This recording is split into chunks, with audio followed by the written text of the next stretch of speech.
Hey everybody, Dillon 1, stayed 0 here. Just came off second place finish at TCG Con Tampa. Tried to repeat, take them down back to back, but came up just short in the finals. I'm going to give you a deck profile and a event run through explanation of the deck. Just played the finals earlier today, so I wanted to talk through it while it's still fresh in my mind. I'm not going to explain too much what every card does, especially staples, because I want to do like a tournament run through, maybe talk about some matchups, things like that, because I want it kind of to be a tournament report / deck profile. So a lot of profiles coming out from Turles recently. If you don't know, the leader starts with the Tree of Might in play. I was actually playing it wrong originally. I started out +1 flipping the life on my turn, and then Legend so kindly let me know that you flip the life on your opponent's turn. So I goofed a little bit there and then learned as I went. But it starts with the Unison in play with 2 markers, plus is 1 every turn. It's a 16k, so it's kind of hard to kill. And it's kind of the main whole reason we run the deck is not really for the Turles leader, but 1 for the tree and 2 because we can early awaken. When you swing, you draw. When your life is 4 or less, or you have 3 life face up, you can draw 2 and flip this card over. So if you're able to defend your life at a high total, you can awaken potentially while you're still at 8 life. On the backside, swing, draw a card. Spirit Boost 1, you can either, if you have 2 face up life, you can Spirit Boost, give 10k, activate battle, or you can activate Fruit of the Tree of Might from your hand. So this one, I haven't seen a lot of Turles players utilizing this as much as they should be, but this gave me so much value over the weekend. Just being able to have a 110k that costs none from hand, just doing that over the course of the game either puts extra pressure or gives you a lot of added defense. So I'll go through the list. I'll mainly put out some of the tech choices and some of the staples like Kai I won't spend a lot of time on. Prideful, the big thing is it's counterplay, rest of the card being played if you have 2 or more markers on Unison, which we start the game with. Then it's a blocker, so this gives us a lot of defense early, and we can play it on 0 energy. Good against a lot of matchups like Trunks Vegeta. You can rest their Vegeta on turn 0 if they hard cast it. This Goku, I played 4 of it. It's very good. It could be just a 1-drop 15k, which a lot of people forget you can do on offense. So this can be pressure or it can be defense, and it can blow up a 5 or switch a battle card or Unison to rest mode and blow up a 5 or less and draw a card. Very useful. Only costs 1 if we have a Unison. The secret rare choice, Piccolo Gohan. I think this is becoming the standard. The reason is they can't really stop this. So the argument is like sell Zeno. I can clear your board, prevent you from playing it, or I could do something like Mutaidao, stop you from swinging, you still get the cards from hand.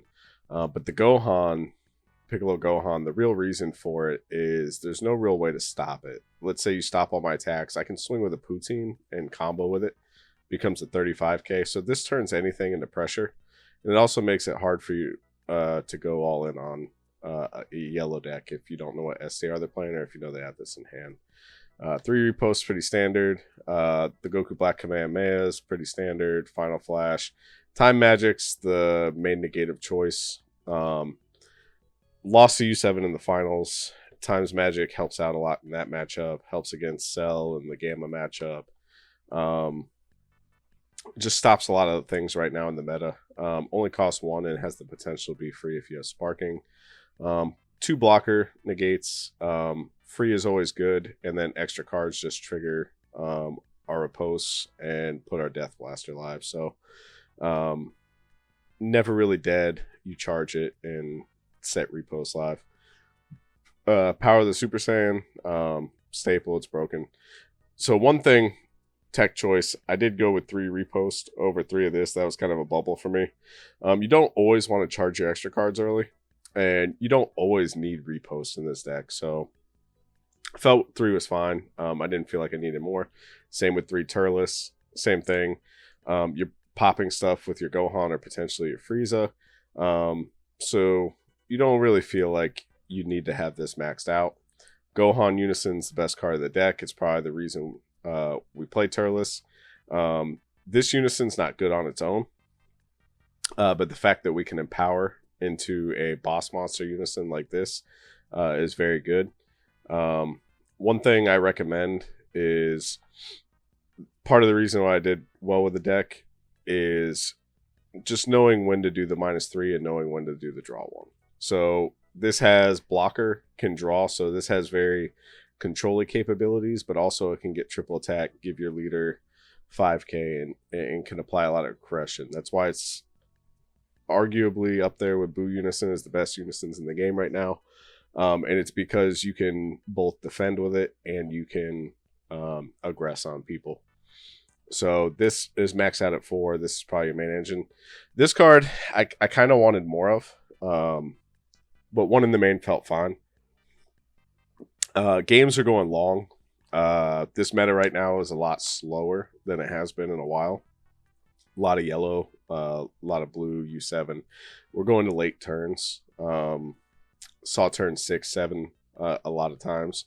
So this card gives you a lot of advantage in those later games, because like other yellow decks that don't play it don't really have as scary of a boss monster. And this ability, if they use a counterattack to lock 2 of their cards and switch them to rest mode, really messes up a lot of decks because they'll sit behind a counterattack thinking they're safe. You play this, and it'll really mess up their sequencing. 4 Release from Evil. This is very quickly becoming card people are talking about even being potentially on the ban list because it's just so good. And I don't think it's that it's overly broken. I think it's just that it's free. So like Prideful is free, Released is free, Power of the Super Saiyan is free. These negates are free if you take a life. So just having so many cards you can play for 0 energy, and the fact that you can stop leaders like Gamma or hit Unisons, because some cards like this just hit battle cards. This just hits battle cards. This just hits battle cards. But the fact that we have a free card that can negate the skills on any card, Unison, leader, or battle card, is why this card is so good. It needs to be maxed out at 4 in yellow decks that play Unison. Death Blaster is a one-of. There's a lot of times where, let's say, you need to stop a floodgate, you don't have the cooler. Cell Reboot can be annoying if they go into their 7-drop into Cell Zeno play. But Death Blaster just gives you a one-of out to a lot of things, and it's an easy charge if you don't need it to help turn repost live. Poutine at 1, a lot of people are cutting it, but we have enough. Like if we really need, we'll Black Kamehameha, SCR tap, we'll do this to tap. It doesn't trigger off Prideful or what was it? If you I don't think I play that one anymore. So if you Prideful, the card's played in rest, so you can't trigger Poutine. But the Power of the Super Saiyan, the SCR, this card, the Goku Black Kamehameha, they all trigger. So I played 3 cooler in the main. You need to have counters. A lot of people are calling for counters to be hit, but honestly, my opinion, I think we need more of them. Anybody who's talked to me about it knows my opinion on that. Counter is really good, but we also have a lot of floodgates. That's kind of why the meta is so slow. And counters check themselves. So, I swing, you cooler, I cooler, you cooler, my cooler. That happened in top 4 with Nico. More exist. They stop each other. Bergamo is a one-off. I charged this all 3 games in the finals. But the thing is, when it pulls off, it can win games. So I think you have to play this card. I charge it a lot because I don't always want to use my 2 energy for it. But the fact that tapping 2 of your opponent's energy at any given time could just win the game, I think you have to leave the one-of in the deck. Basil at 2 feels right. You don't always want to play it. But having 2 swings on a 1-drop's nice. Mirror Assault from the Sky seems like the right unison. It's a 130 double strike, so it's a big body. It also gives you draw power, and it's safe because it untaps at the end. Start of your opponent's next main phase. So you can tap out into this if you know your opponent doesn't have a counterplay like a Death Blast or a Bloodlust that can stop the ability from triggering and going into pending. So this feels like the right one. I was playing Scientist Food for the draw too, but that untap one keeps you safe. One Fruit of the Tree of Might. Part of it is because we could activate it on leader, and we could tutor it with the Tree of like Divine Roots with the neg2. So if you're at enough markers where you're comfortable, you can -2 before you go into the Gohan and pull this out, and it's just free value. And this gives a lot of pressure. So if they know you have this in hand, especially if they see you tutor it out, they always have to be weary of cooler into fruit. So if you have 4 live, you can always swing cooler, Fruit of the Tree of Might, and push 35 double strike. So very good.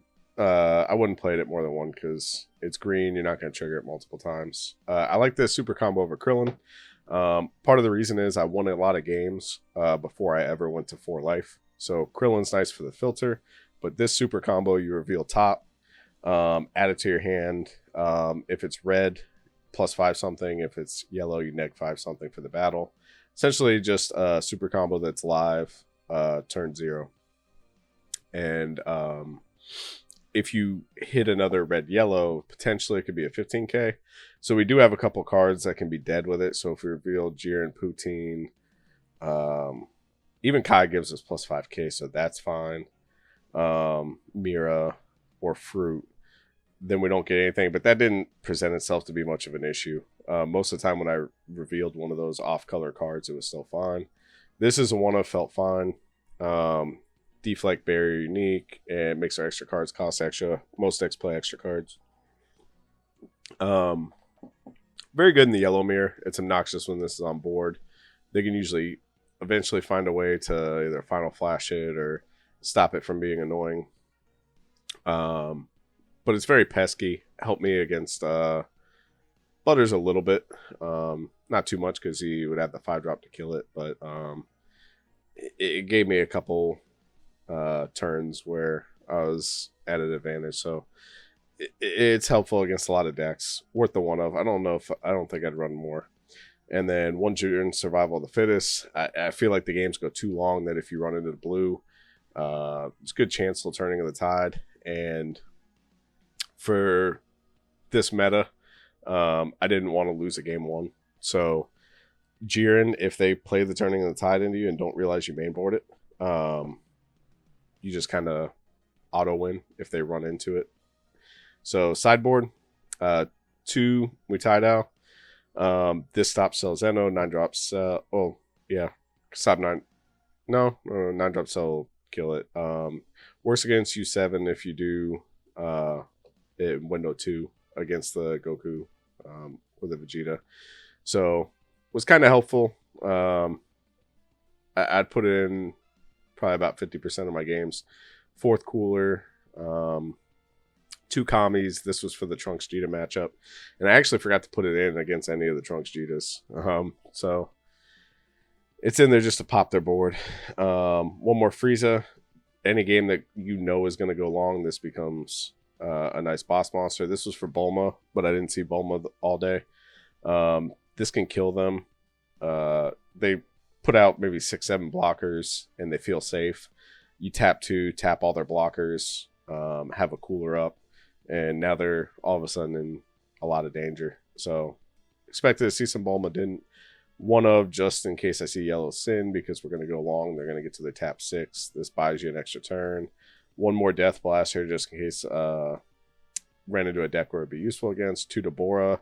This came in pretty handy a few times, just in case you ran into some form of hand control. This was in case we saw a mill, put 3 at the bottom. Didn't see any mill.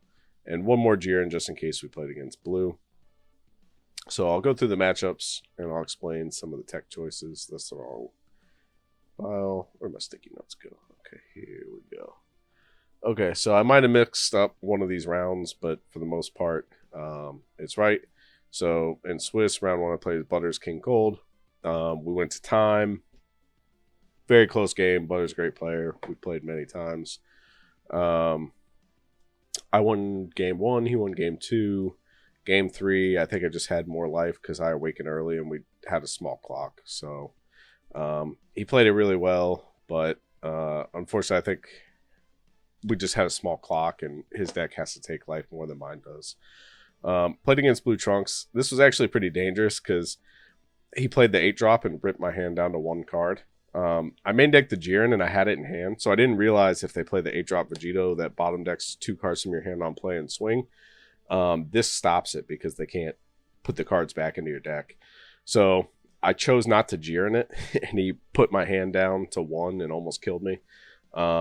Game 2, I realized that, and it helped a lot. He played the 8-drop. I did this. He couldn't take any cards from my hand. So good player. I liked his deck. But I got the win 2-0 there.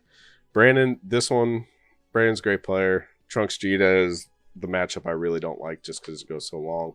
We were only able to finish 1 game. I was able to get it. It was a big part of it was because his deck was really low. So he couldn't really play optimally because he had to worry about deck out. And I had more cards in deck, so I could play a little bit more free. This one was the U7 player that got first. Sorry if I forgot your name. I want to put it here, give you a shout out in the video. Great player. In Swiss, I was able to get him. Very close games. He played really well. Killed my Unison, kept me from Awaken, but I was able to squeak it out. Round 5, I played Legends with Gamma. Legends, great player. Same thing. I made some misplays. Forgot to flip on my tree one time. This is where I found out I was flipping them on the wrong turns. And I won game 1. He won game 2. We were going into game 3 when time was called. So we ended up drawing. Round 6, I played Nico with Trunks Jita. Again, don't like the Trunks Jita matchup. I was able to pull out game 1 on him. He didn't think we had enough time. I mean, we had some time on the clock, but he didn't think we had enough time to really play the next game. So he scooped it at that point and top cut it anyways. Butters rematch in top 8. I actually thought Butters beat me, and so did he. He was able to have the same amount of life as me and more battle cards on turn 3. So I was about to scoop it up and let him win. And then we were informed that it was 5 turns in top cut. So with another turn, I was able to get it. Unfortunately, we both thought it was 3 turns. So, you know, when you're in the time and you're playing for the rules, you play it optimally. So I'm sure Butters would have played it different. Great player. I thought he beat me. And that extra turn gave me the win. Rematch Nico. Trunks Jita, I don't like the matchup, but I know how to navigate it. The final play came down to I swung, he negated, I coolered. He coolered, I coolered his cooler. And that was able to secure me the game. Finals U7 rematch. Same player I played in Swiss. I was able to get game 1. Drew well, saw good stuff. Very close. Came down to he had 1 card in deck and couldn't do anything. Games 2 and 3, he was able to get me. Game 2, he went all in. Had no super combos. Didn't see my SCR. And he was able to get over me on combo. Game 3, I started ahead, but he was able to do his SCR, wipe my board. Same thing. Games 2 and 3, I didn't find a super combo or my SCR. So could have gone differently if I had seen one. He played it very well. He deserved the win. Overall, it was a very fun event, very fun meta. Hopefully, if some of the Trunks Jita players want to give this deck a try, I think it's a very fun way to play yellow. I enjoy playing it more than I enjoy playing Trunks Jita. That's just my play style. I think I want to switch up and play something a little bit faster for whatever the next event I go to is. But overall, great deck, very solid. I don't think I would make any changes to the list. Maybe some tweaks in the board. Maybe you don't need this one. It depends on what you see. I mean, I'm sure I would have wanted these if I saw mill, these if they're more hand destruction. But I felt like this was a very versatile way to build the sideboard. But overall, the main board, I don't think it's changed a single card. Felt very solid the way it is. So, shout outs to the team, Stage Zero, sponsor Eden with Mystic TCG. Buy from him. Hopefully you liked the video. If any of you were at the event, I enjoyed seeing y'all there. It was a lot of fun. Subscribe to Stage Zero and watch for more profiles coming up. Hopefully I'll see some of you at some events soon.